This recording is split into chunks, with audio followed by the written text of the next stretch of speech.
자, 우리 44페이지의 7번 문제. 하나님 말씀이 제시하는 내용과 희망을 실제화시키는 것이 믿음이다.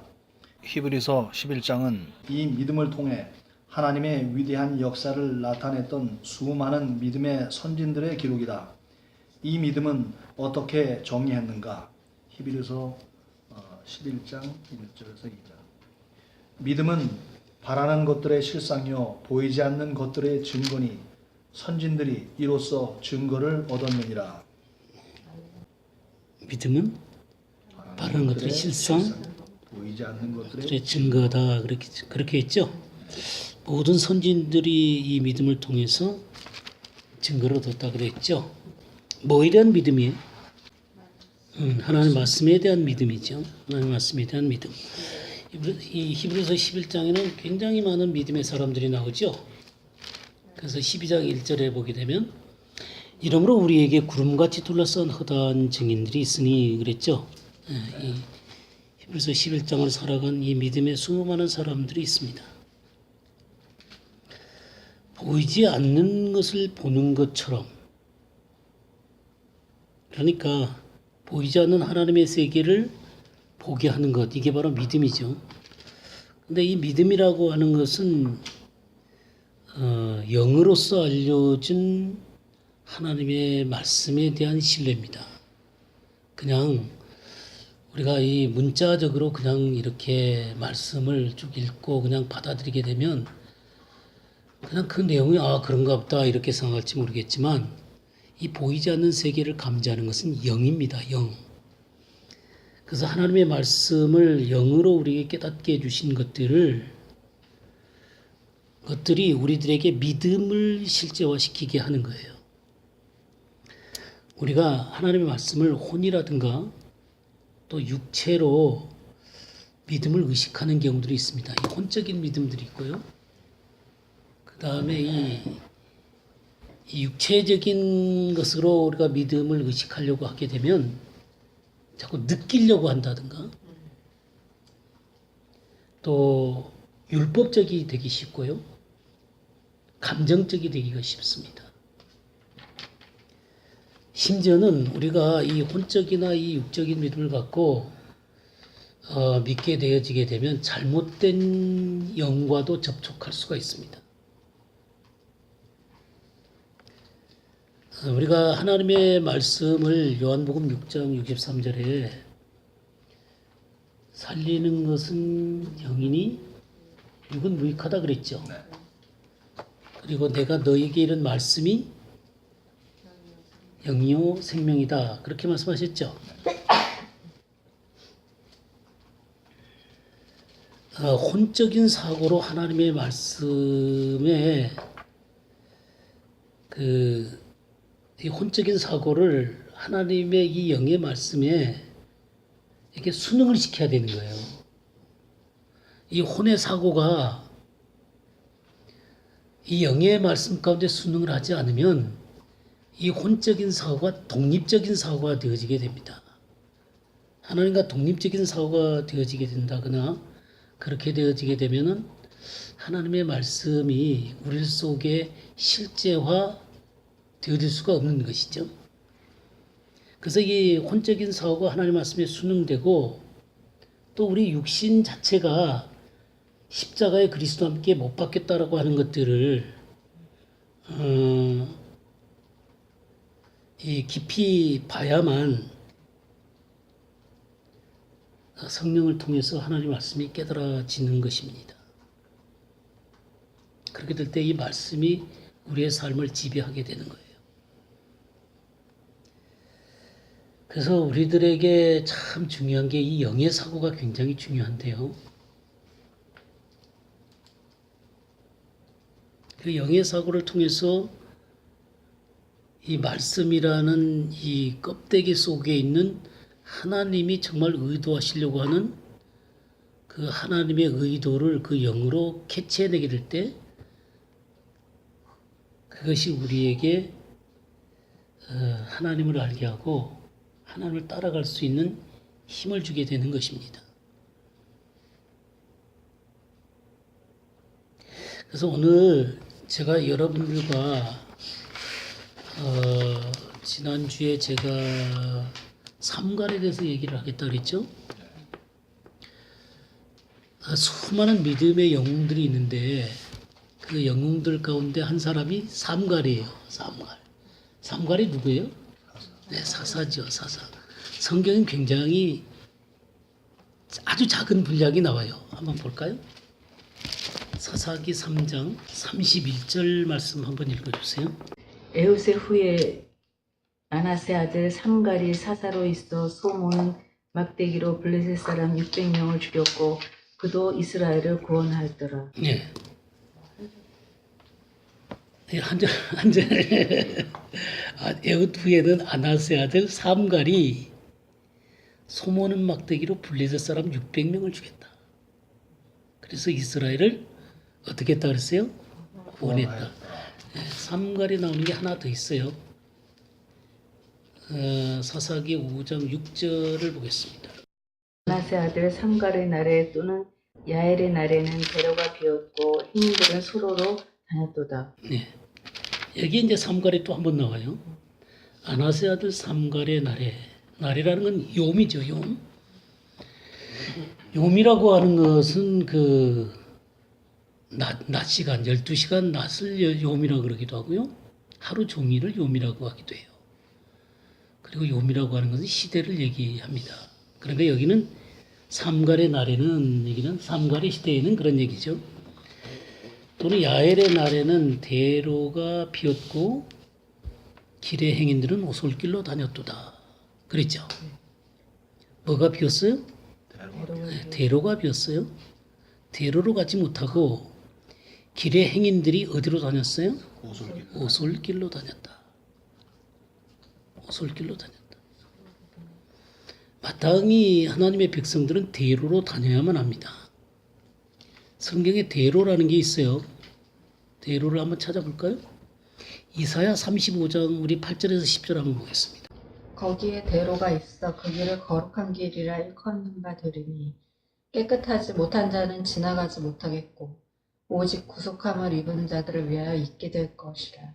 우매한 행위는 그 길로 다니지 못할 것이며 거기에는 사자가 없고 사나운 짐승이 그리로 올라가지 아니하므로 그것을 만나지 못하겠고 오직 구속함을 받은 자만 그리로 행할 것이며 여호와의 속량함을 받은 자들이 돌아오되 노래하며 시온에 이르러 그들의 머리 위에 영영한 희락을 띠고 기쁨과 즐거움을 얻으리니 슬픔과 탄식이 사라지리로다. 네, 이 대로가 하나님의 백성들이 걷는 길이에요.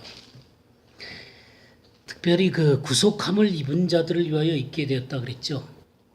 이 길은 구속함을 받은 하나님의 백성들이 걸어가는 길이에요. 우매한 행인이나 또 사자나 짐승이 없어요. 그리 올라가지 못해요. 속량을 받은 자들이 걸어가는 이 기쁨과 즐거움이 가득한 그리고 슬픔과 탄식이 사라진 길이 하나님의 백성이 걸어가야 되는 길이에요. 근데 지금 그 길이 비었어요. 비었어.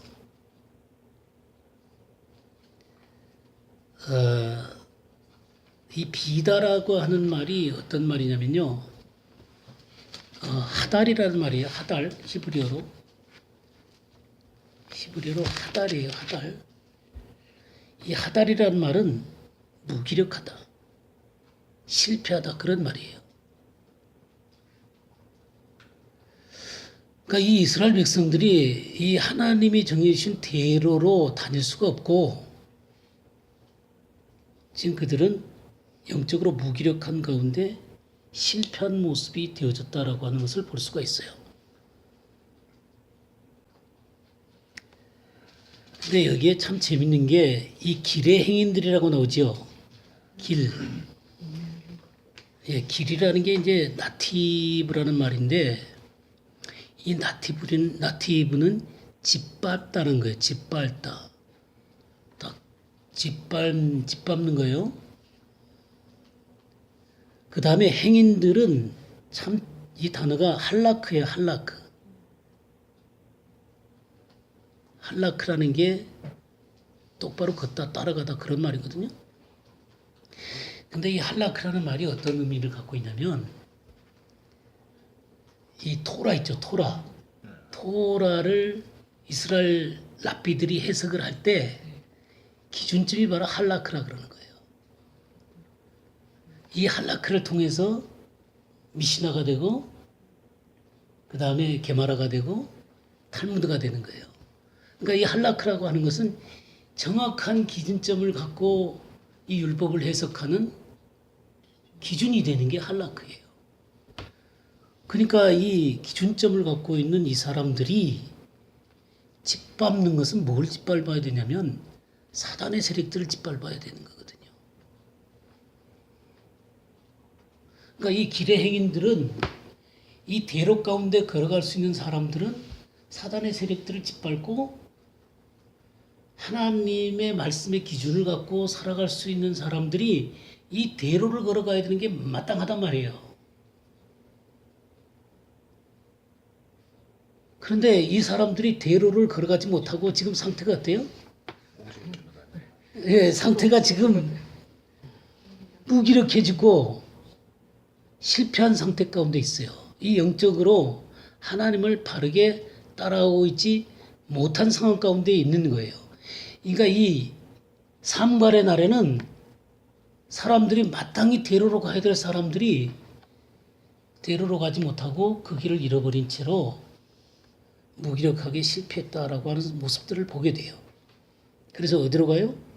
오솔길로 다녔어요. 오솔길. 이 오솔길이 아칼칼이에요. 아칼칼. 이 오솔길이 아칼칼인데 이 아칼칼은 꼬불꼬불한 길, 곁길, 구분길 그런 거예요. 마땅히 하나님의 이 말씀의 기준을 갖고 사단을 짓밟고 주님 주신 대로를 걸어가야 될 사람들이 그 길에서 실패해가지고 꼬불꼬불한 길을 가는 거예요. 꼬불꼬불한 거 기억하세요? 뭐가 있는지? 꼬불꼬불한 리오야란 뭐 그런 거예요. 사단을 상징하는 거죠. 그러니까 하나님의 길을 잃어버리고 잘못된 길에서 당황하고 있는 이 이스라엘 백성들의 모습을 이 구절 가운데서 우리는 볼 수가 있어요. 삼갈의 날에 대로가 비었고 길의 행인들은 오솔길로 다녔다. 곁길로 다녔어요. 이게 바로 이 삼갈이 활동했을 때 이스라엘 백성들의 모습이에요. 자, 그럼 사사기 3장 31절 다시 들어보면요. 에웃 후에는 아나세 아들 삼갈이 그랬죠. 아나세 아들 삼갈. 근데 이 아나세 아들 삼갈이 소모는 막대기로 이스라엘 백성들을 구원했다 그랬죠. 구원.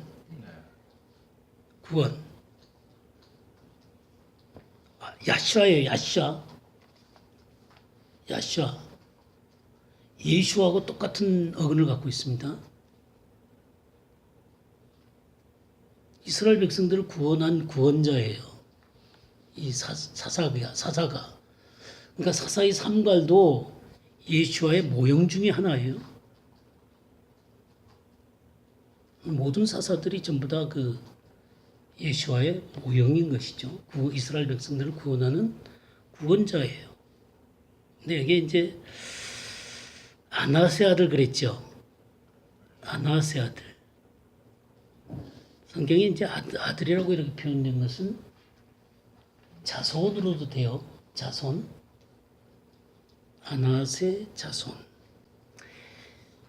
이게 1장 33절에도 이 말이 하나 나오는데요. 한번 볼까요? 납달리는 베세메스 주민과 벳 아다 주민을 쫓아내지 못하고 그 땅의 주민 가나안 족속 가운데 거주하였으니 베세메스와 벳 아낫 주민들이 그들에게 노역을 하였다. 네. 여기 아낫이라고 나오는데요. 벳 아낫. 이 아낫 사람들이 살고 있는 곳이죠. 근데 이 사람들이 본래 이스라엘 백성들이 아니에요. 이스라엘 백성들이 아닙니다. 그러니까 그 땅에 거주하고 있었던 사람들이에요. 그 사람들을 이스라엘 백성들이 쫓아냈습니까? 못 쫓아냈습니까? 네, 못 쫓아냈어요. 못 쫓아냈어요.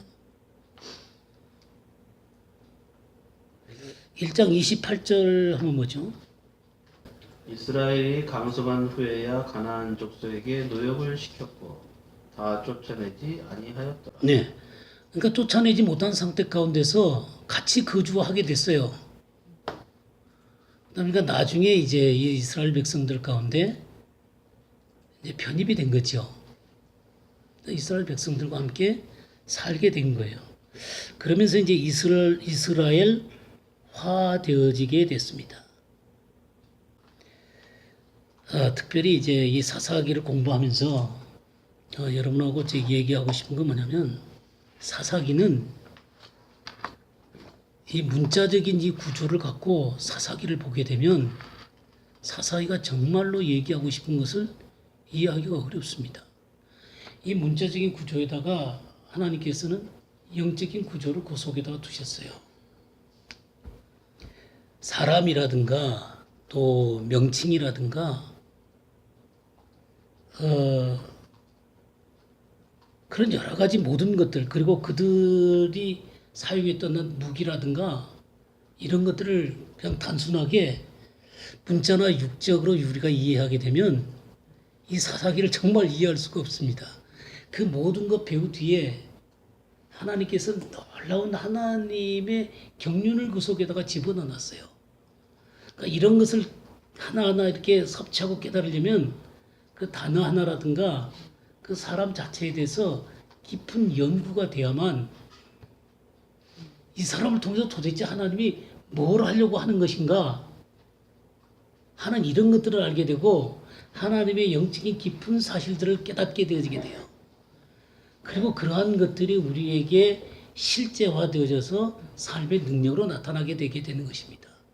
특별히 사사기에는 이런 것들이 참 많다라고 하는 사실들을 이해할 필요가 있어요. 자, 그럼 여기 3장 31절에 들어오면 아낫의 아들 그랬잖아요. 아낫. 이 아낫이 아세라 있죠. 아세라의 다른 이름이기도 합니다. 이건 고고학에서 나오는 얘기예요. 그러니까 아낫을 섬기는 주민들이에요. 이 아낫 백성들이. 그러니까 이 아세라의 다른 이름이 아낫이다. 바알과 아세라 신상 있잖아요, 그죠?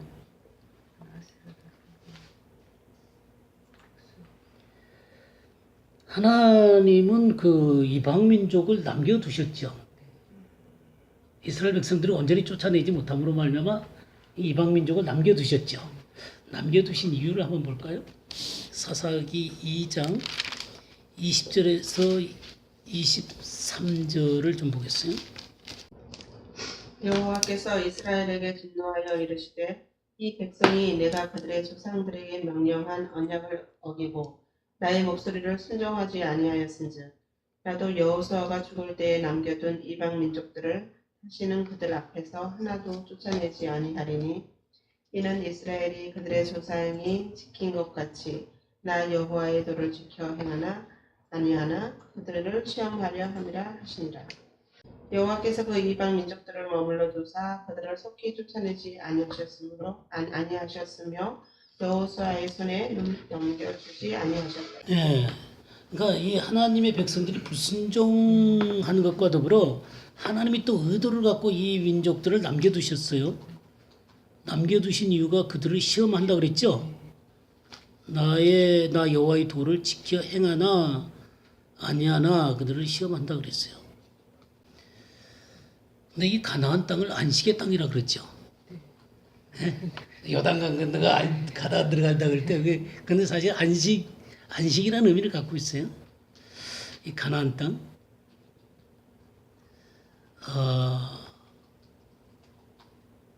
정말로 이 가나안 땅 가운데서 평화와 안식을 얻으려면 이 가나안 백성을 진멸해야 되는 거예요. 근데 이 가나안 백성들이 있으면은 온전한 평화와 안식을 얻을 수 있겠어요, 없겠어요? 네. 얻을 수가 없겠죠. 그런 것처럼 우리 그리스도인들이 하나님 안에서 진정한 안식과 평안을 얻으려면은 우리 속에 있는 육신을 진멸해야 되는 거예요.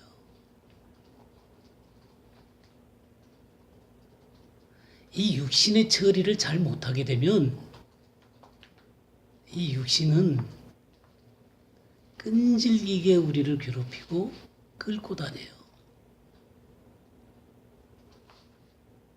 이스라엘 백성들이 강성하고 하나님의 말씀 앞에 순종하고 하나님을 잘 따를 때는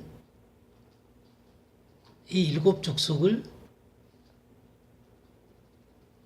지배하고 그들이 이스라엘의 지배 밑에 순복할 수가 있어요.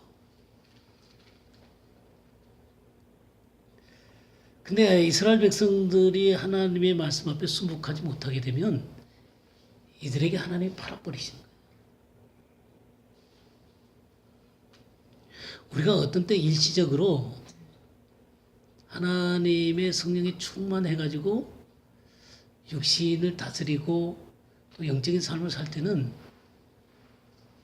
우리가 참 승리의 삶을 사는 것 같아요. 평안하기도 하고. 근데 우리가 온전히 순종하지 못하게 되면 어떻게 돼요? 육신이 우리를 끌고 다니는 거예요.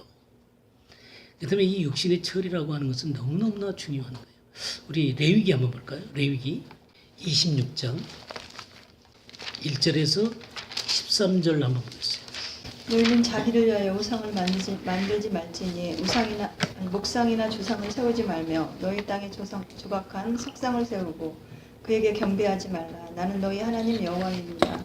너희는 나의 안식일을 지키며 나의 성수를 공경하라. 나는 여호와니라. 너희가 나의 규례와 계명을 준행하면 내가 너희 비를 그 시후에 주리니 땅은 그 산물을 내고 밭의 수목은 열매를 맺을지라. 너희의 타작은 포도 딸 때까지 미치며 너희의 포도 따는 것은 파종할 때까지 미치리니 너희가 음식을 배불리 먹고 너희 땅에 안전히 거하리라. 내가 그 땅에 평화를 줄 것인즉 너희가 누구나 너희를 두렵게 할 자가 없을 것이며 내가 사나운 짐승을 그 땅에서 제할 것이요 칼이 너희 땅에 두루 행하지 아니할 것이며 너희가 대적을 쫓으리니 그들이 너희 앞에서 칼에 엎드려질 것이라.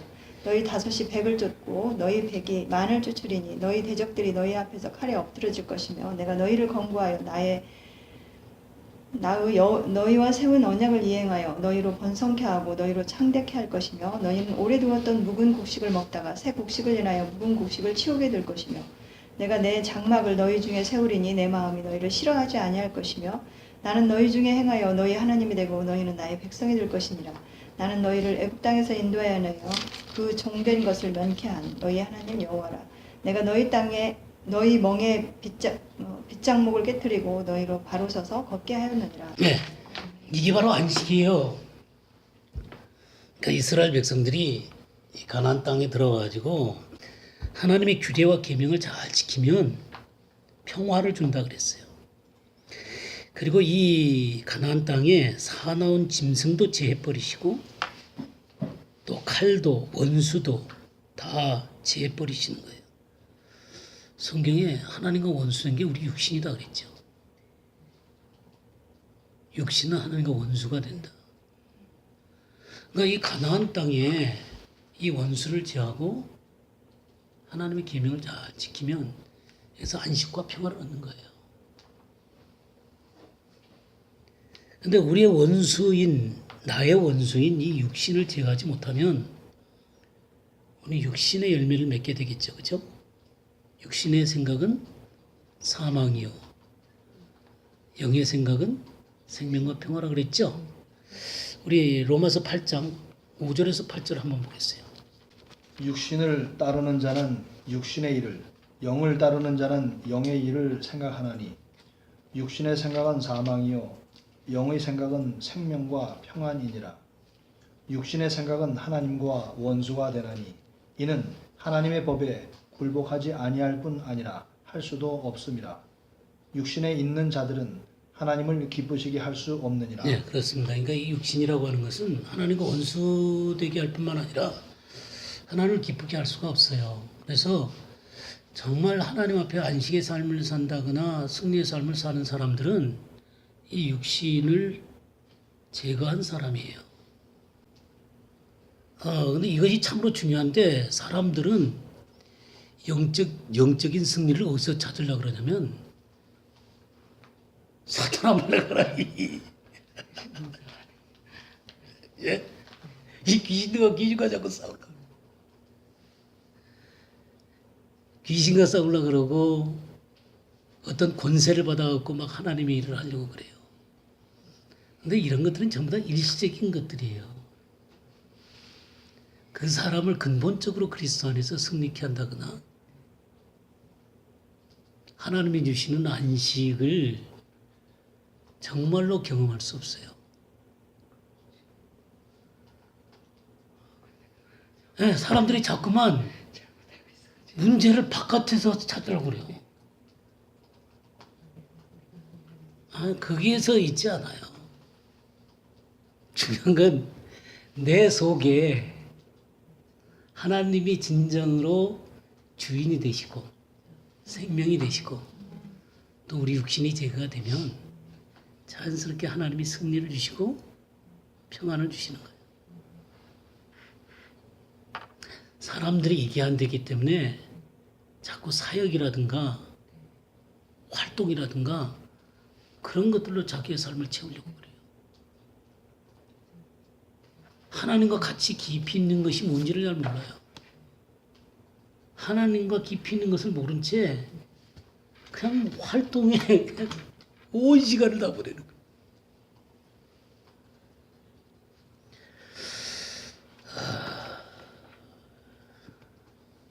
참 재밌는 게 미국 대각성 운동이 있었죠.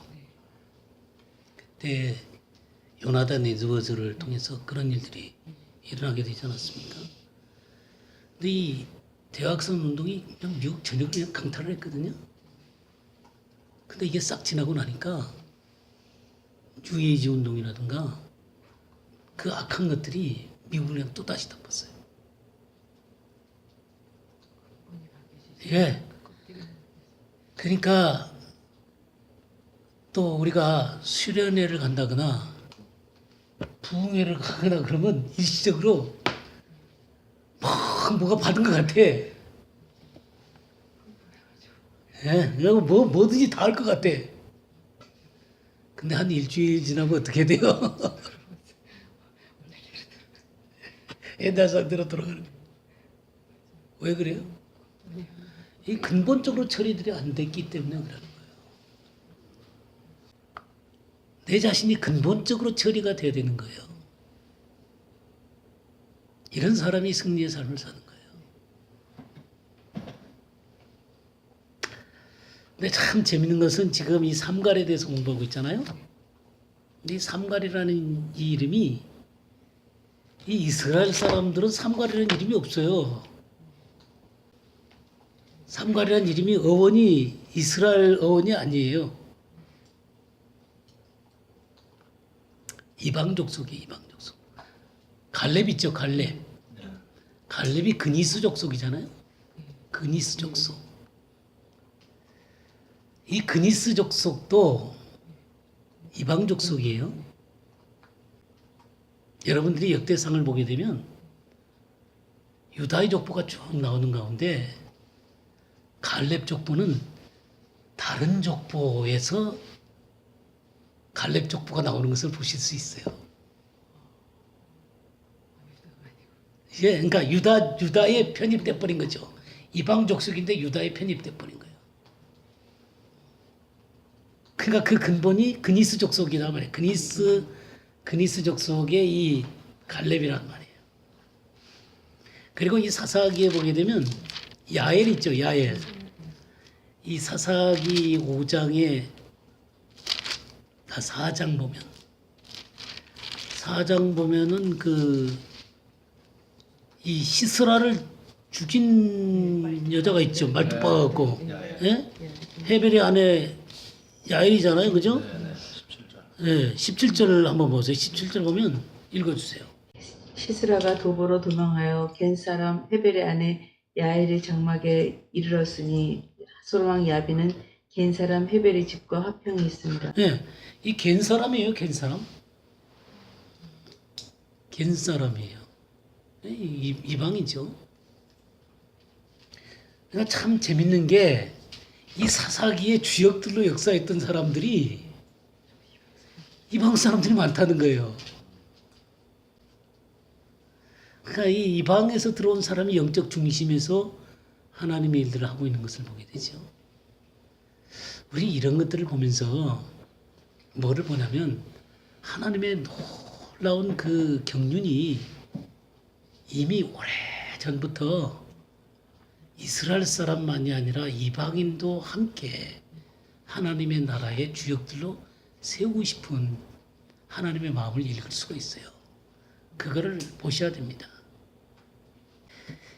12사사가 있어요. 12사사가 있는데 어떤 사사의 일들은 이렇게 드러나 있어요.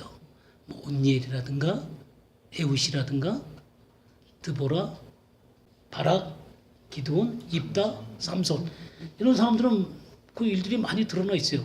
근데 이 삼가는 게 한 줄밖에 없단 말이에요. 예, 돌나라 뭐 그런 사람들은 잘 이름도 없는 사람들이에요.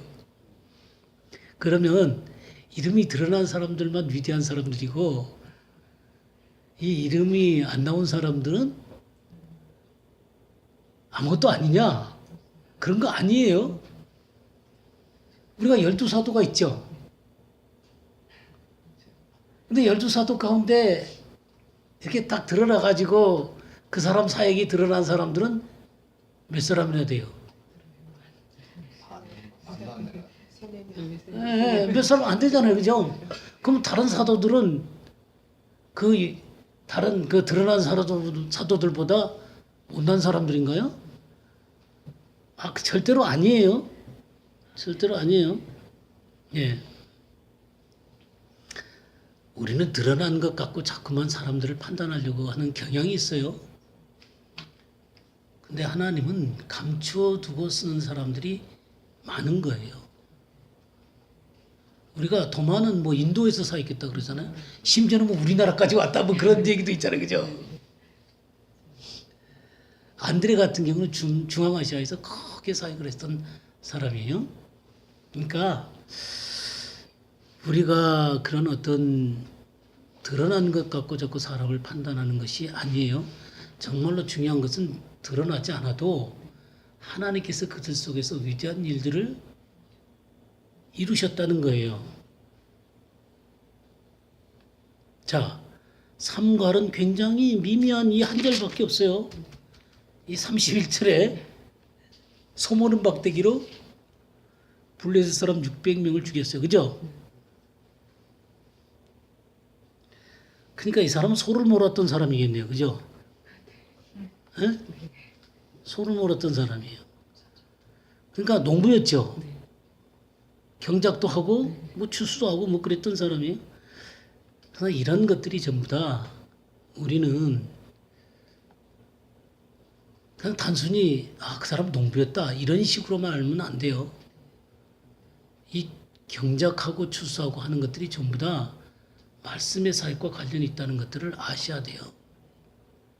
우리 이사야서 한번 볼까요? 이사야 28장을 한번 볼까요? 23절에서 29절 한번 보겠어요. 너희는 귀를 기울여 내 목소리를 들으라. 자세히 내 말을 들으라. 파종하려고 가는 자가 어찌 끊이지 않고 갈기만 하겠느냐. 그 땅을 개간하며 고르게만 하겠느냐. 지면을 이미 평평히 하였으며 소회양을 뿌리며 대회양을 뿌리며 소맥을 줄줄이 심으며 대맥을 정한 곳에 심으며 귀리를 그 가에 심지 않겠느냐. 이는 그의 하나님이 그에게 적당한 방법으로 보이사 가르치셨음이며 소회양은 도리깨로 떨지 아니하며 대회양은 술의 바퀴를 굴리지 아니하고 소회양은 작대기로 떨고 대회양은 막대기로 떨며 곡식은 부수는가 아니라 늘 떨기만 하지 아니하고 그것에 수레바퀴를 굴리고 그것을 말굽으로 밟게 할지라도 부수지는 아니하나니 이도 만군의 여호와께로서 난 것이라. 그의 모략은 기묘하며 지혜는 광대하니라. 예, 여기 지금 파종하는 것과 추수하는 것이 나오죠? 그러면 지금 추수하는 방법 가르치는 거예요? 파종하는 방법 가르치는 거예요? 뭐 하는 거예요? 모략은 기만이지. 종류별 방법이 심는 거. 예, 그러니까 하나님의 말씀의 사역도 여러 가지라는 거예요. 심는 사역도 있고 추수하는 사역도 있고 심는 사역도 가지 방법으로 심는 거예요. 소맥도 심고 대맥도 심고 뭐 많이 심는 자도 있고 조금 심는 자도 있고 또 추수하는 것도 뭐 말바꾸기로 이렇게 추수하기도 하고 그냥 도리게 큰 것으로 하고 뭐 아니면 조그맣게 추수를 하기도 하고 그러니까 가지 방법으로 하게 되는 거예요. 그러니까 이런 그 농작을 하는 것들을 통해서 하나님의 말씀의 다양함을 얘기를 해주고 있는 거예요. 예. 그러니까 지금 이 삼갈이라는 사람이 소모는 막대기로 블레셋을 쳐주겠는데 그는 그 농부였어요. 이 농부라고 하는 것은 단순하게 농부다 이런 게 아니에요. 이 속에는 하나님의 말씀을 의미하는 내용들이 들어있다고 하는 것을 여러분들이 감지하고 그런 것을 찾아내야 되는 거예요. 그럴 때 이 안에 들어있는 이 삶과 속에 들어있는 어마어마한 내용들을 우리들이 찾아낼 수 있는 거예요. 지금 사무관이 소모는 막대기로 블레셋 사람 600명을 죽였더라. 무슨 의미예요? 무슨 의미예요? 잘 모르겠죠. 예, 그런 거라고요. 그러니까 이런 겉에 있는 것만 갖고 성경을 대하게 되면 성경을 문자적으로 이해하게 되면 아무것도 이해가 안 되는 거예요. 그 속에 정말로 하나님이 얘기하고 싶은 그런 것들을 찾아내야 되는 거예요. 우리가 소모는 막대기 소 신약에서 소를 뭐라 그랬어요? 사역자들을 소라 그랬어요.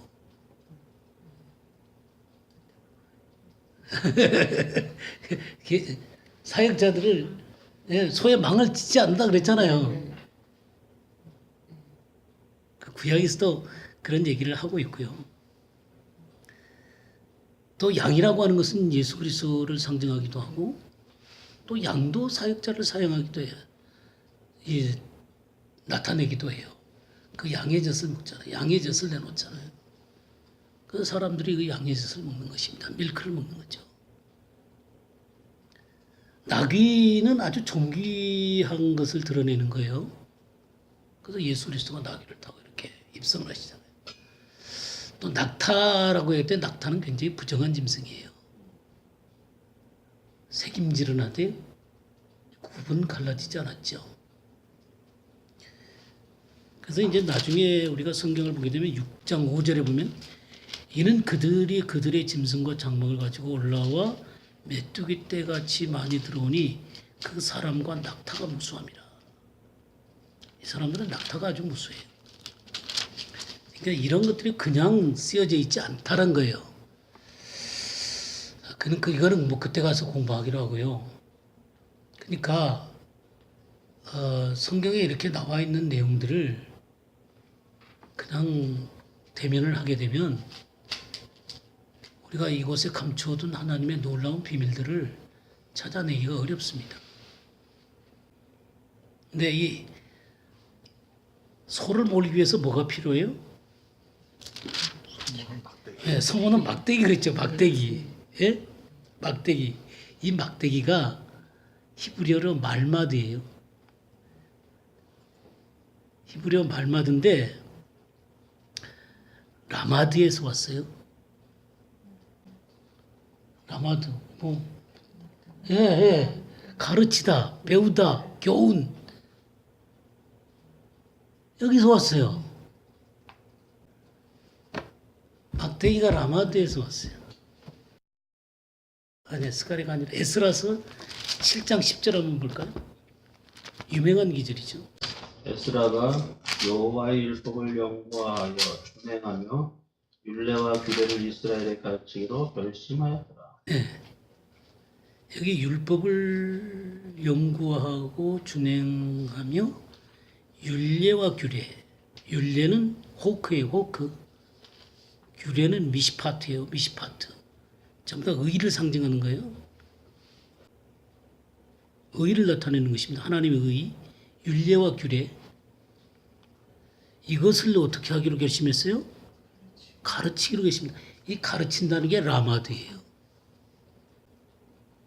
그러니까 하나님의 의를 가르치는 막대기예요. 시편 119편 12절 한번 볼까요? 찬송을 받으실 주 여호와여 주의 율례들을 내게 가르치소서. 예, 율례들을 내게 가르치소서. 이 가르치소서가 라마드예요. 율례를 가르치는 막대기. 말 안 들으면 막대기로 때리죠. 때려서 기원하죠. 하나님의 율례를 배우는 무기가 바로 막대기예요. 막대기. 하나님의 의를 배우는 막대기예요. 디카이오마타 배우셨죠? 의로운 행위, 디카이오마타. 그러니까 똑같은 단어예요. 이 호크하고 이 미시파트가 이 신약의 이 디카이오마타하고 똑같은 거예요. 우리 로마서 5장 18절. 그런즉 한 범죄로 많은 사람이 정죄에 이른 것 같이 의의 한 행동으로 말미암아 많은 사람이 의롭다 하심을 받아 생명에 이르렀느니라. 예. 여기 의로운 행위 있죠. 한 범죄로 많은 사람이 정죄에 이른 것 같이 한 의로운 행위로 말미암아 많은 사람이 의롭다 하심을 받아 생명에 이르렀느니라. 이 한 의로운 행위가 디카이오마예요. 디카이오마. 바로 이 막대기가 있어야 블레셋을 지키는 거예요. 의를 세우는 이 막대기가 있어야 블레셋을 지키는 거예요. 우리가 블레셋이라는 얘기를 할 때 성경에 이 블레셋을 뭐라고 부르냐면 사무엘상 17장 26절을 보겠어요. 다윗이 곁에 서 있는 사람들에게 말하여 이르되 이 블레셋 사람을 죽여 이스라엘의 치욕을 제거하는 사람에게는 어떠한 대우를 하겠느냐? 이 할례 받지 않은 블레셋 사람이 누구이기에 살아계시는 하나님의 군대를 모욕하겠느냐? 네. 여기 할례 받지 않는 자들이 바로 블레셋이에요. 이 할례 받지 않은 자들이 하나님과 관계 없는 자들이죠.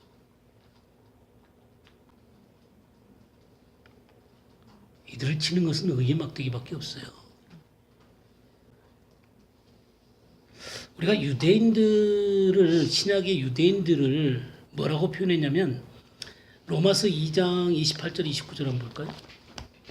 대저 표면적 유대인이 유대인이 아니요 표면적 육신의 할례가 아니라 오직 이면적 유대인이 유대인이며 할례는 마음에 할지니 신령에 있고 의문에 있지 아니한 것이라 그 칭찬이 사람에게서가 아니요 다만 하나님에게서니라. 예. 여기 유대인들이 표면적인 할례를 받았는데 이면적 할례를 받지 않았어요. 그죠? 이 할례는 영에 있다 그러죠. 영에 있다. 이 마음의 할례는 영에 있습니다.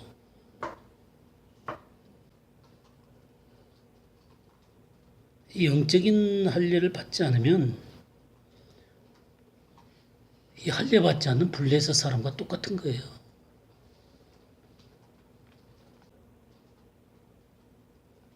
많은 사람이 교회도 다니고 종교적인 생활을 하는데 마음의 할례를 안 받은 사람들이 많아요.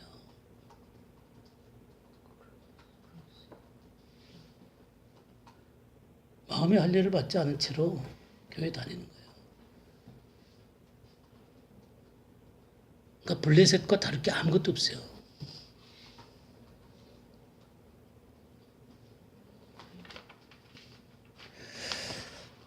이 마음의 할례에 대해서 골로새서 한번 볼까요? 골로새서 2장 11절 12절 읽어주세요. 또 그 안에서 너희가 손으로 하지 아니한 할례를 받았으니 곧 육적 몸을 벗는 것이요 그리스도의 할례니라. 너희가 세례로 그리스도와 함께 장사한 바 되고 또 죽은 자들 가운데서 그를 일으키신 하나님의 역사를 믿음으로 말미암아 그 안에서 함께 일으키심을 받았느냐. 네, 여기 그 그리스도의 할례죠, 그죠? 그리스도의 할례. 그 영적인 세례예요, 영적인 세례. 우리의 육적 몸을 벗어 던지는 영적인 할례가 돼야 되는 거예요.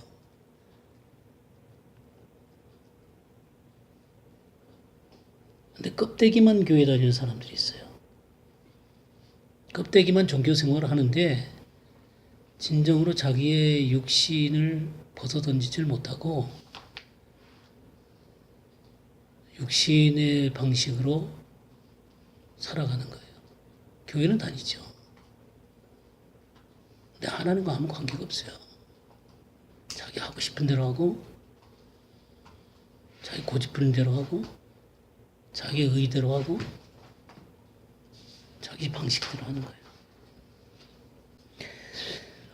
이제 우리가 구약의 예레미야 4장을 한번 보겠습니다. 예레미야 4장 1절에서 4절까지 한번.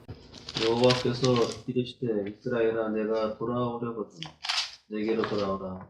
내가 만일 나의 목전에서 가증한 것을 버리고 내가 흔들리지 아니하며 진실과 정의와 공의로 여호와의 삶을 두고 맹세하면 나들이 나로 말미암아 스스로 복을 빌며 나로 말미암아 자랑하리라. 여호와께서 유다와 예루살렘 사람에게 이와 같이 이르노라. 너희 묵은 땅을 갈고 가시덤불에 파종하지 말라. 유다인과 예루살렘 주민들아 너희는 스스로 할례를 행하여 너희 마음 가죽을 베고 나 여호와께 속하라. 그리하지 아니하면 너희 악행으로 말미암아 나의 분노가 불같이 일어나 사르리니 그것을 끌 자가 없으리라. 네. 지금 이 이스라엘 백성들이 마음의 할례를 받지 않았다라고 하는 사실을 지금 예레미야가 고발을 하고 있는 것이죠. 그죠? 지금 이 상황이 어떤 상황이에요? 바벨론으로 끌려가야 되는 바로 그런 상황이에요. 근데 그런 상황 가운데서 그런 상황이 됐다는 것은 이스라엘 백성들이 우상 숭배와 하나님의 말씀을 어기고 살았다는 얘기죠. 그죠? 그러니까 하나님이 돌아오라는 거예요. 이 돌아올 때 중요한 게 마음의 할례를 행함으로 나한테 돌아오라는 거예요. 근데 결국 이들은 마음의 할례를 행하지 않았죠. 그죠?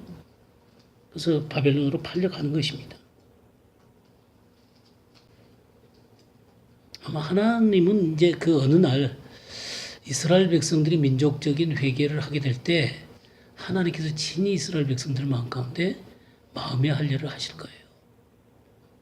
물론 지금도 메시아닉 주들 가운데 하나님의 복음이 전해지고 예수 그리스도를 믿음으로 말미암아 이 마음의 할례를 받으신 분들이 많이 있죠. 그러나 이스라엘 민족 전체가 하나님 앞에 이 마음의 할례를 받게 될 것이다라는 사실을 얘기하고 있는데 우리 신명기 30장 한번 보겠습니다. 6절 보겠습니다.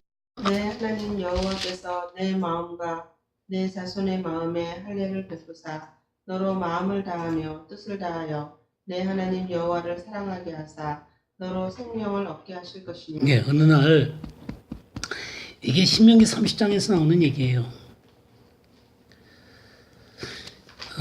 이미 그 이스라엘 백성들이 율법을 이 광야에서 많이 어겼죠. 이제 광야에 들어가기, 이 가나안 땅에 들어가기 전에 이런 놀라운 약속을 하는 것입니다. 이게 모압 언약이죠. 내 하나님 여호와께서 내 마음과 내 자손의 마음에 할례를 베푸사. 누가 베풀어요? 하나님이 베푸시는 거예요. 하나님이. 너로 마음을 다하여 뜻을 다하여 내 하나님 여호와를 사랑하게 만드시는 거예요. 그 너로 생명을 얻게 하시는 거예요. 이게 하나님의 놀라운 약속이세요. 근데 이스라엘 백성들의 너희들 마음의 할례를 받고 나한테 돌아오라 그랬지만 그들은 스스로가 그렇게 할 수가 없었어요. 그래서 바벨론에 팔렸죠. 그리고 지금도 이들은 마음의 할례를 받지 못한 채 예수와를 믿지 않고 살아가고 있어요. 그들이 자신의 땅 가운데 돌아오긴 했지만 아직 마음의 할례가 안 돼 있는 상태죠. 어느 날 주님께서 그들을 마음 가운데 마음의 할례를 행하실 거예요. 이 영의 할례를 행하게 될 것입니다. 그러니까 이 하나님 영이요 생명 되신 이 하나님의 말씀을 가르치는 게 바로 소문은 막대기예요. 이 영의 막대기로 블레셋을 죽여야만 영의 구조로 들어가는 것입니다. 이 블레셋을 처리하지 않으면 영의 구조로 들어가기가 어려운 거예요.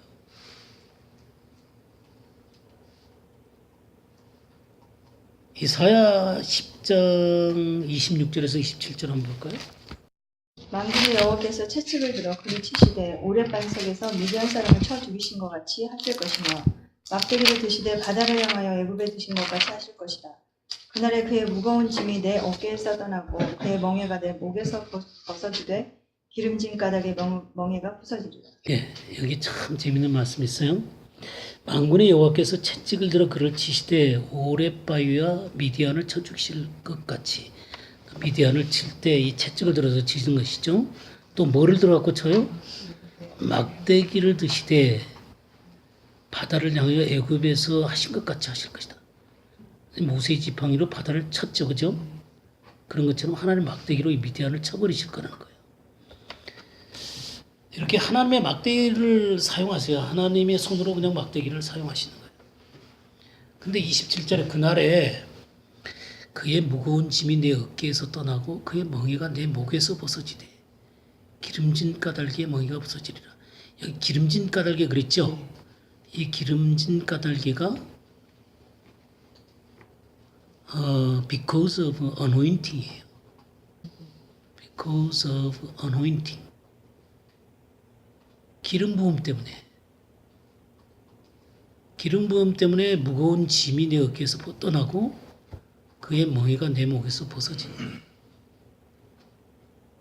그러니까 하나님이 막대기로 쳐버리셔야만 기름 부음이 부어지는 거예요.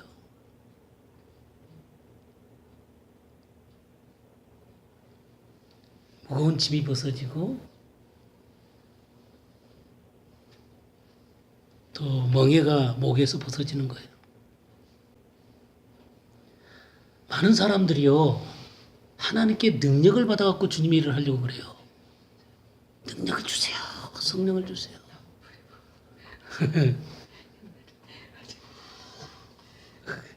근데 그것으로 되는 게 아니에요. 정말 하나님의 막대기로, 의의 막대기로 이 육신을 쳐버리면 하나님의 권능이 내 속에서 나타나는 거예요. 내 삶 속에서 하나님의 의의 말씀이 역사를 하는 거예요.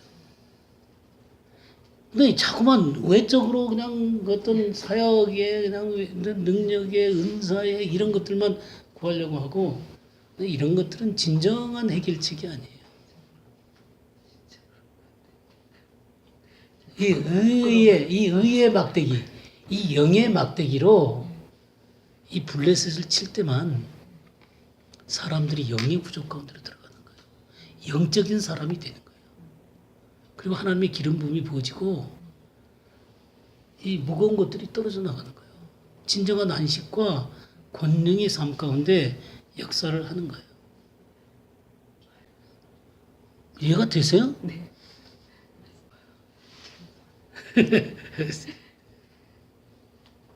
이 블레셋이라는 게 지금 이스라엘에 가면 샤론 평화라고 있어요. 샤론 평화, 또 블레셋 평화 뭐 그렇게 얘기하는데 그 이 해변의 평지가 굉장히 넓어요. 여기에서 살던 족속이 바로 이 블레셋 사람들이에요. 근데 이 블레셋 사람들이 어디에서 왔냐면 갑돌에서 왔어요. 갑돌. 아모스서 9장 7절 한번 볼까요? 여호와께서 가라사대 이스라엘 자손들아 너희는 내게 구스 족속 같지 아니하냐. 내가 이스라엘을 애굽 땅에서 블레셋 사람을 갑돌에서 아람 사람을 길에서 올라오게 하지 아니하였느냐. 예, 이게 블레셋 사람을 어디에서 올라오게 했어요? 갑돌에서 올라오게 했다 그랬죠? 갑돌에서. 갑돌이. 예레미야 47장 4절도 한번 보겠어요? 이는 블레셋 사람을 유린하시며 두로와 시돈에 남아있는 바 도와줄 자를 다 끊어버리시는 날이 올 것입니다. 여호와께서 갑돌 섬에 남아있는 블레셋 사람을 유인하시니까. 예, 갑돌섬 그랬죠. 이 갑돌섬이 크레타입니다. 크레타. 지금 그레데라고 부르는 곳이죠. 그죠?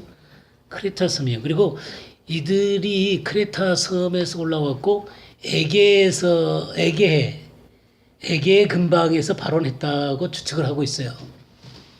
그래서 이 에게해가 바로 그리스 지방이잖아요. 그리스. 그리고 이 히타이트 족속 있죠. 이 히타이트가 뭐로 유명해요? 철기로 유명하죠. 이 블레셋이 바로 히타이트 족속이에요. 히타이트 족속. 이 철기를 쓰는 족속이죠. 그리고 이 철은 로마와 관련이 있어요. 이제 후에는 나중에 로마하고 관련이 있다는 것 우리가 공부했었죠. 네, 다니엘서 우리 7장 한번 볼까요? 다니엘서 7장 6절 7절. 그 후에 내가 또 본즉 다른 짐승 곧 표범과 같은 것이 있는데 그 등에는 새의 날개 넷이 있고 그 짐승에게 또 머리 넷이 있으며 권세를 받았더라. 내가 밤 한상 가운데에 그 다음에 본 넷째 짐승은 무섭고 놀라우며 또 매우 강하며 또 새로 된 큰 이가 있어서 먹고 부서뜨리고 그 나머지를 발로 밟았으며 이 짐승은 전에 모든 짐승과 다르고 또 열 뿔이 있더라. 예, 여기 그 6절에 그 표범 같은 짐승은 헬라를 얘기하는 거예요. 헬라. 그리고 머리 넷이 있었다는 건 네 개로 나누어진다는 것 제가 이미 설명을 했었죠. 그죠? 근데 이 다음에 일어나는 짐승이 바로 이 그 큰 이 쇠, 철로 된 이가 있죠. 로마를 얘기하는 로마를 얘기하는 것입니다. 그러니까 이 블레셋은 이 헬라와 로마의 영을 갖고 있는 존재들이에요. 이 지중해에서 올라온 이들은 이 헬라와 로마의 영을 갖고 존재하는 자들이에요. 근데 많은 사람들이 이 헬라와 로마의 영을 가지고 있는 사람들을 블레셋의 무기를 갖고 자꾸 이기려고 그래요. 예. 그러니까 로마는 권세가 있잖아요. 그죠?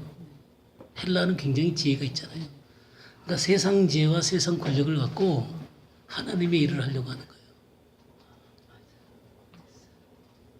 그거 갖고 블레셋을 이길 수 없어요. 블레셋은 그것에 아주 뛰어난 족속이에요.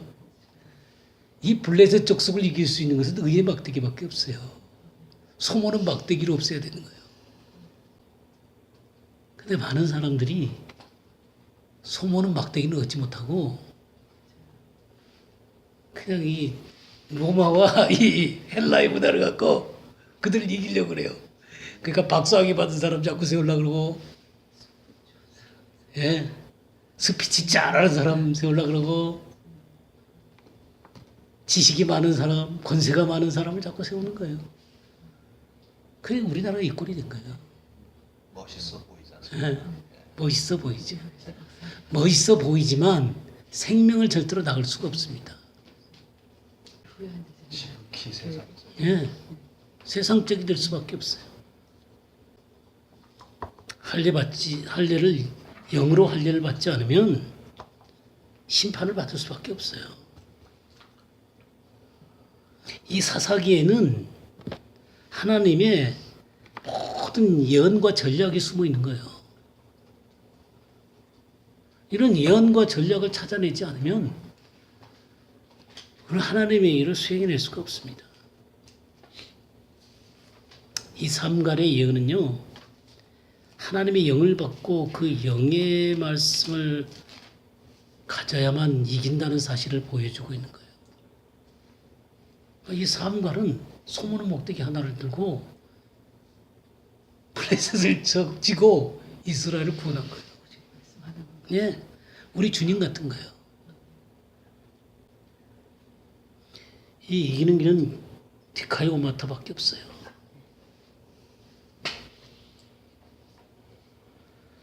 근데 참 성경에 보게 되면 이 지금 삼갈은 뭘로 싸웠어요? 소모는 막대기로 싸웠죠. 에우스 뭘로 싸웠어요?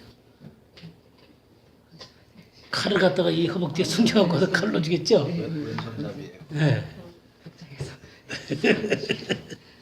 그다음에 제 삼손은요. 닭이 턱뼈 들고 싸웠죠. 기도원은요. 예, 횃불하고 뭐 저기 강아리하고 나팔 들고 싸웠죠. 예, 다 달라요. 그렇죠. 각자의 은사와 각자가 하는 일들이 다 다른 거죠. 그리고 한번 볼까요?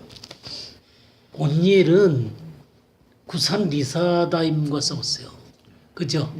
에웃은 누구하고 싸웠어요? 모압 왕하고 싸웠어요. 모압 왕 에글론하고 싸웠어요. 그 다음에 이 삼발은 누구하고 싸웠어요? 블레셋하고 싸웠죠? 그럼 드보라하고 바락은요? 이 하솔랑하고 싸웠죠? 그 다음에 또 이 기도는 누구하고? 미디안하고. 그러니까 각자의 영역들이 다 다른 거예요. 예. 그렇지만 그들을 각자에게 주신 무기들이 또 다르지요. 그러니까 하나님 앞에 이 영의 무기들을 갖고 있어야 되는 거예요. 그냥 메시지나 외적인 사역으로 블레셋을 이기는 게 아닙니다. 이 하나님이 주신 이 영의 무기가 있어야 되는 거예요. 이 의의 말씀이 있어야 되는 거예요. 고린도 후서 3장 6절 한번 볼까요? 저가 또 우리로 새 언약을 일꾼 되게 만족해 하셨으니 의문으로 하지 아니하고 오직 영으로 함이니 의문은 죽이는 것이요 영은 살리는 것입니다. 예, 의문은 문자죠, 문자. 문자로 하지 아니하고 오직 영으로 한다 그랬어요. 영으로. 의문은 죽이는 것이고 영은 살리는 것이니라. 영의 무기가 필요한 것입니다. 영의 말씀, 의의 말씀이 있어야 싸울 수 있는 거예요. 그러니까 이 삼발의 소모는 막대기는요, 하나님의 손이에요. 하나님의 손. 하나님의 권능이에요. 그러니까 삼발에게는 이 하나님의 권능의 막대기가 있었어요. 출애굽기 8장 19절 한번 볼까요? 요술사가 바로에게 말하되 이는 하나님의 권능이니이다 하였으나 바로의 마음이 완악하게 되어 그들의 말을 듣지 아니하였으니 여호와의 말씀과 하더라. 예, 요술사가 바로에게 말하되 이는 하나님의 뭐라 그랬어요? 권능이니이다 그랬죠. 권능. 이게 저기 이 권능이라는 말을 밑에 뭐라고 그랬어요? 이해해놓고 손가락 그랬죠. 손가락. 에츠바예요. 에츠바. 에츠바. 하나님의 손이에요. 하나님의 손. 손이나 손가락이에요. 이게 하나님의 권능이에요. 그러니까 하나님의 역사가 나타날 때 하나님의 손이, 하나님의 손가락이 나타나다 그렇게 얘기를 쓰는 거예요. 누가복음 11장 20절 한번 볼까요? 그러나 내가 만일 하나님의 손을 힘입어 귀신을 쫓아내는 것이면 하나님의 나라가 이미 너희에게 임하였느니라. 네, 내가 하나님의 손을 입어 귀신을 쫓아낸다 그랬죠? 이게 하나님의 권능이에요, 권능. 이 표현을, 이 하나님의 권능이라는 이 표현을 마태복음 12장 28절 한번 볼까요? 그러나 내가 하나님의 성령을 힘입어 귀신을 쫓아내는 것이면 하나님의 나라가 이미 너희에게 임하였느니라. 네, 여기서는 하나님의 뭐라 그랬어요? 하나님의 성령. 하나님의 성령을 힘입어 귀신을 쫓아내는 것이면 하나님 나라가 임하였다. 그러니까 하나님의 손이나 하나님의 성령이나 권능이나 이렇게 같이 쓰고 있는 것들을 보게 되죠.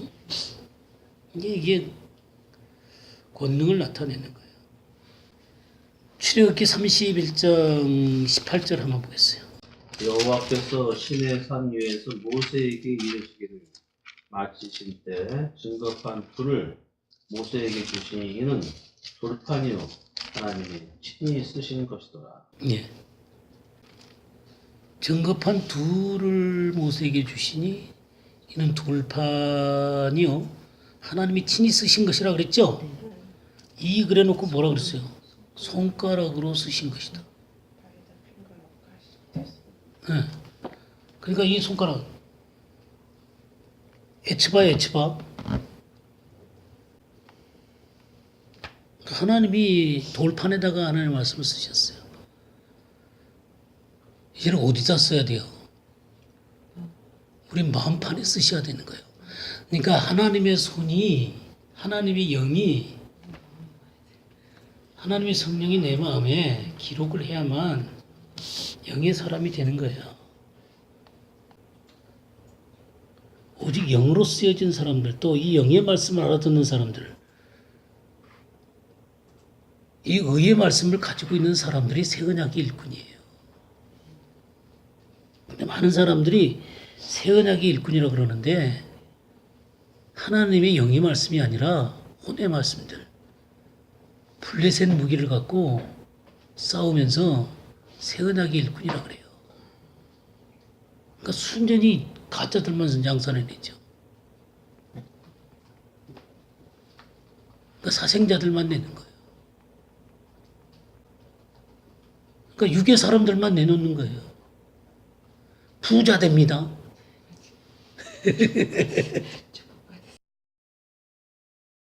그러니까 이 꼴이 된 거예요, 우리나라가. 중요한 것은 하나님의 영으로 세워지셔야 됩니다.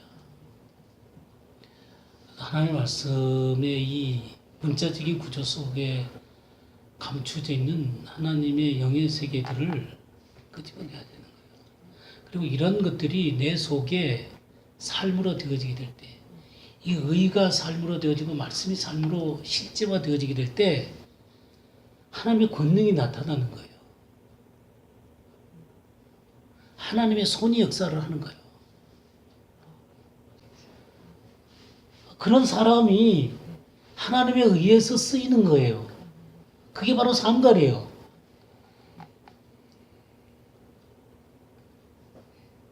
그냥 삼갈이 소모는 막대기로 600명을 쳐 죽였더라. 뭐예요 그게?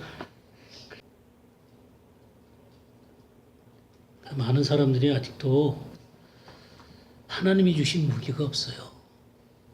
그러니까 우리가 성경 한번 더 찾아보죠.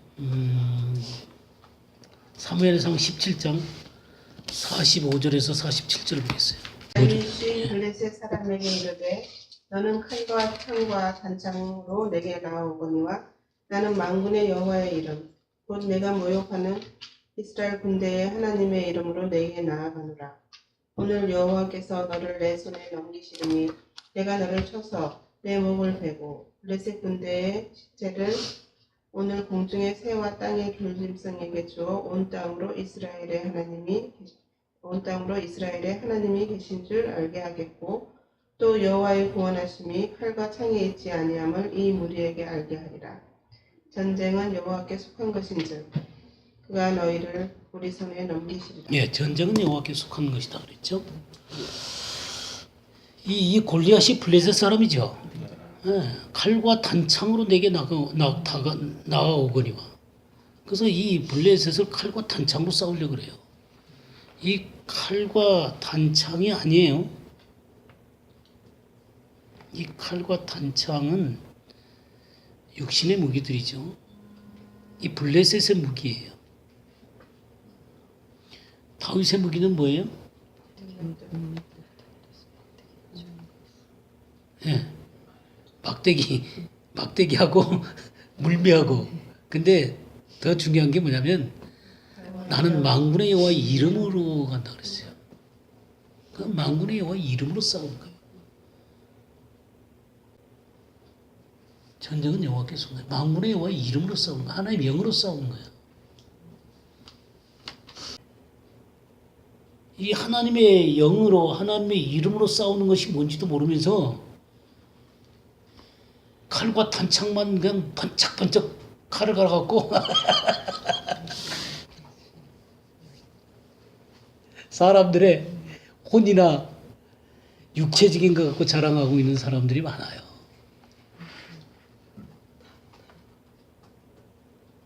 그러면 그들의 이 혼적인 세계까지는 들어갈 수 있을지 모르지만 영을 구원해낼 수 없습니다.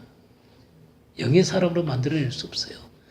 영의 사람으로 만들어낼 수 있는 것은 하나님의 권능과 하나님의 의의 말씀밖에 없어요. 하나님의 성령으로만 되는 거예요.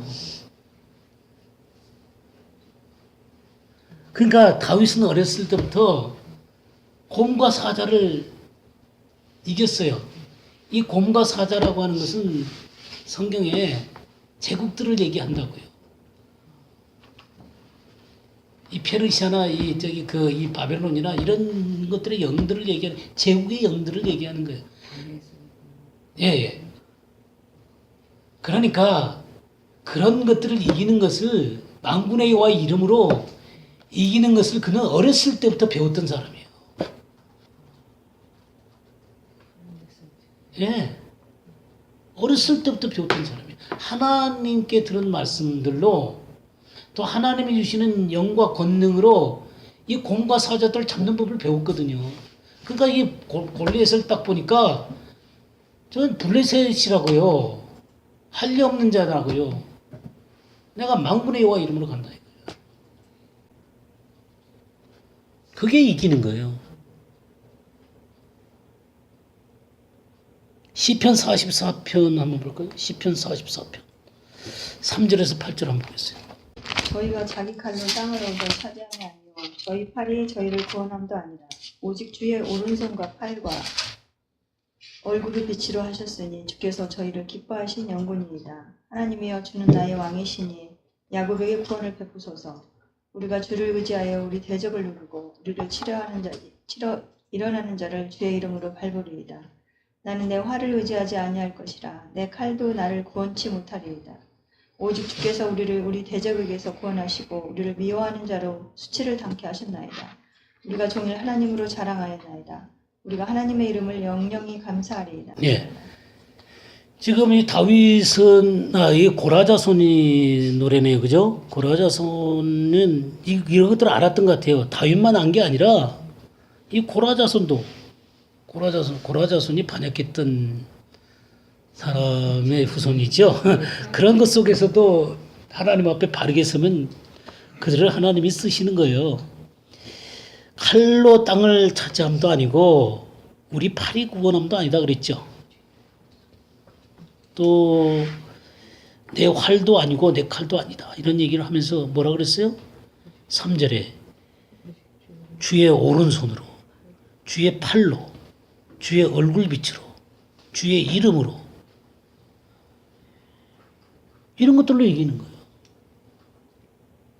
소모는 막대기로 낙이 턱뼈로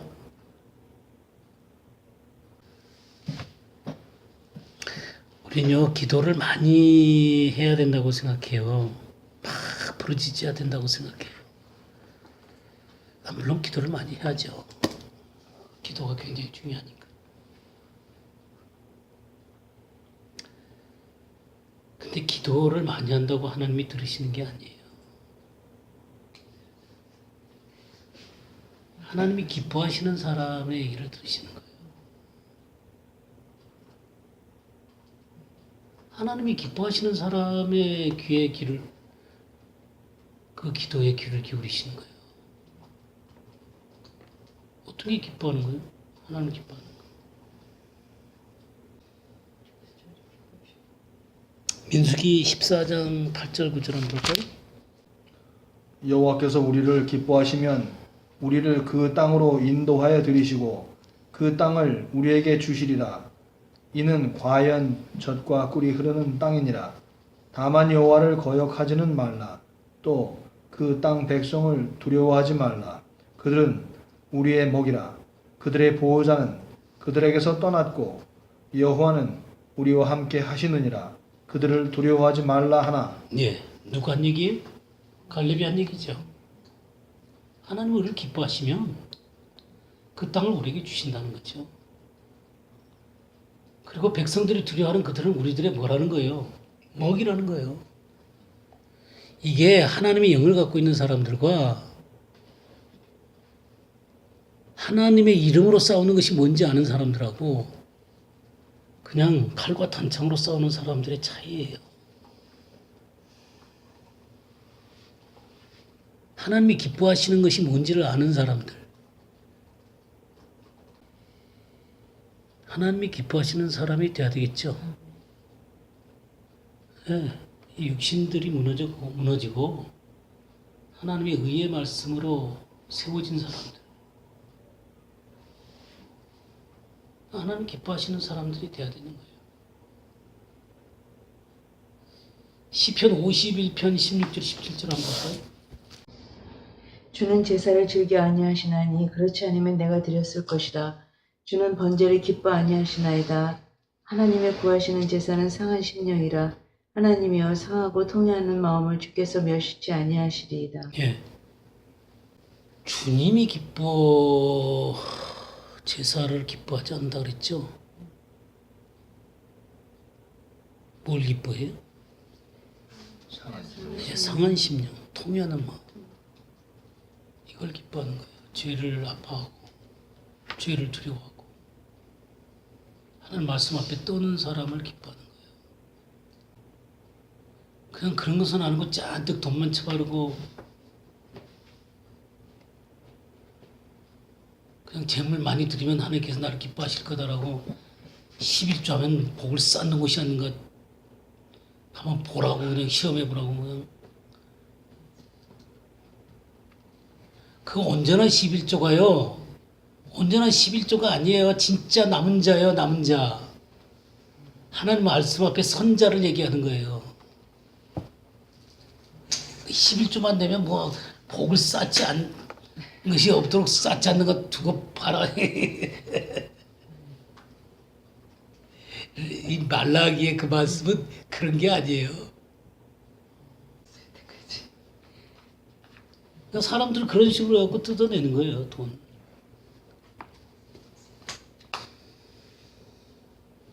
하나님이 기뻐하는 사람들은 정말 죄를 두려워하는 사람이에요. 통회하는 사람들.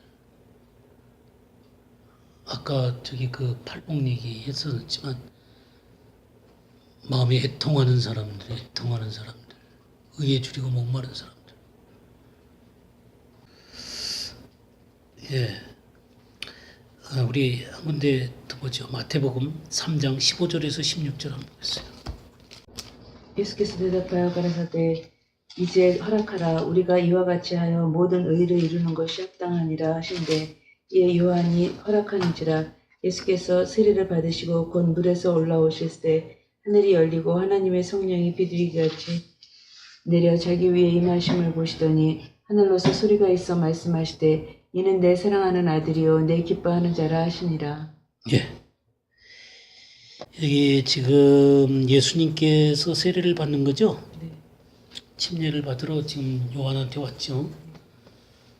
그래서 안 됩니다. 그러니까 이같이 해서 모든 의를 이루는 것이 합당하다. 여기 모든 의가 바로 디카이오시네요. 디카이오시네. 그러니까 주님은 의를 행하셨어요. 그러면서 세례를 받고 나니까 하나님이 뭐라고 부르셨어요? 내 기뻐하는 자라고 그러셨어요. 내 기뻐하는 자. 예, 하나님이 영이 임하고 하나님이 기뻐하는 자가 됐어요.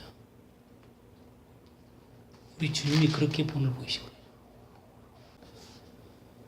많은 사람들이 이 주님이 의를 얻는 방식을 택하지 않고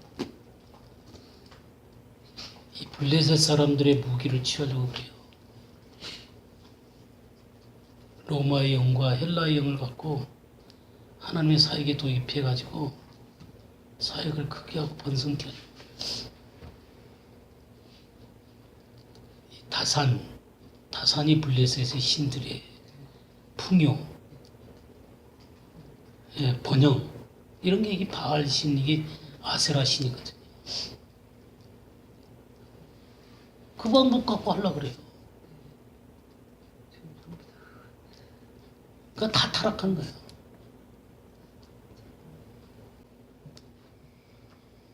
진짜 예수님께서 의를 행하시고 세례 받으심으로 말미암아 하나님 영광이 응하시고 하나님 기뻐하시는 자라고 했던 것처럼 그 말씀을 들어야 되는 거예요. 그 말씀을 들어야만 하나님의 사람으로 서게 되는 것이고 전쟁은 여호와께 속하는 것이고 하나님께 송원한 막대기를 그 손에 쥐어주는 거예요. 그리고 치는 거예요. 블레셋을. 그럴 때 이 믿음이 우리의 삶의 실제화가 되어지게 되고, 우리 지금 믿음의 방패하잖아요. 이제 오늘에서 이제 믿음의 방패 끝나는 거지만 그런 사람에게 이 믿음의 방패가 주어지게 되는 거고, 불화살이 올 때 그냥 무력하게 되는 거예요. 믿음으로 믿습니다 그런다고 해서 믿음의 방패가 생기고 이 화전이 끊어지고 그러는 거 아니에요. 그냥 의가 우리의 삶 가운데 의의 막대기가 주어지고, 또 이 말씀과 믿음이 삶으로 실제화 되어지게 되면 사단의 세력들이 무력화되는 거예요. 여기 마지막 우리 믿음의 방패 끝날 때 그런 말씀이 있죠. 믿음이 삶 속에서 살아있는 실제가 되면 사단의 모든 공격은 무력하게 된다. 그리고 살아있는 하나님의 호흡과 손길을 느끼게 되고 하나님의 권능이 삶에 나타나게 된다. 그랬죠? 그렇게 되는 거예요. 그럴 때 믿음의 방패가 살아있게 역사하는 것입니다. 자, 드디어 믿음의 방패 끝났습니다. 그죠? 오늘은 여기까지 하죠.